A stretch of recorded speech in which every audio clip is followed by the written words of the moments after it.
காலையில பேப்பரை திறந்தா போதும், முதல் பக்கம் முழுசா கலர் கலரா விளம்பரம். திராவிட மாடல், விடியல் பயணம்னு ஒரே பில்டப். ஆனா என்னைக்காவது யோசிச்சிருக்கீங்களா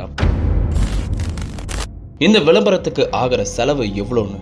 சமீபத்துல நம்ம இபிஎஸ் ஒரு குண்டை தூக்கி போட்டார். டெண்டரே இல்லாம, விதிமுறையே இல்லாம வெறும் விளம்பரத்துக்கு மட்டும் 22 கோடி ரூபாய் செலவு பண்ணிருக்காங்கன்னு ஒரு குற்றச்சாட்டு இருக்கு. இது வெறும் ஒரு சாம்பிள் தான்.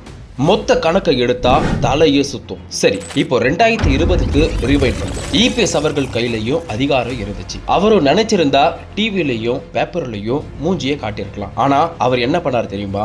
60 வருஷமா நடக்காத அத்திக்கடவு அவிநாசி திட்டம். எத்தனையோ முதலமைச்சர்கள் வந்தாங்க போனாங்க, இது நடக்காதுன்னு கை விரிச்சாங்க. ஆனா ஒரு விவசாயி வந்தாரு, சத்தமே இல்லாம 1700 கோடி ரூபாயை ஒதுக்கி ராக்கெட் வேகத்துல வேலையை முடிச்சாரு.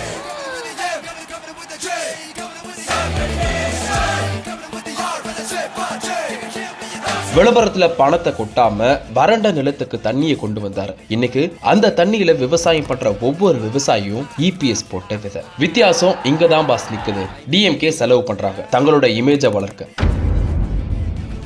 ஆனா நம்ம இபிஎஸ் முதலீடு பண்ணாரு நம்ம எதிர்காலத்தை வளர்க்க. ரோடு போட்டா அது 20 வருஷம் நிற்கும், பாலம் கட்டினா அது 50 வருஷம் நிற்கும், விவசாயத்துக்கு தண்ணி கொடுத்தா அது தலைமுறைக்கும் நிற்கும்.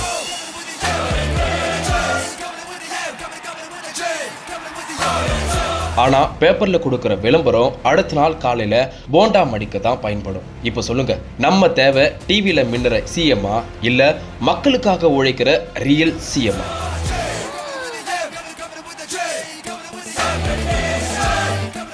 Investment speak louder then advertisement. யோசிச்சு பாருங்க.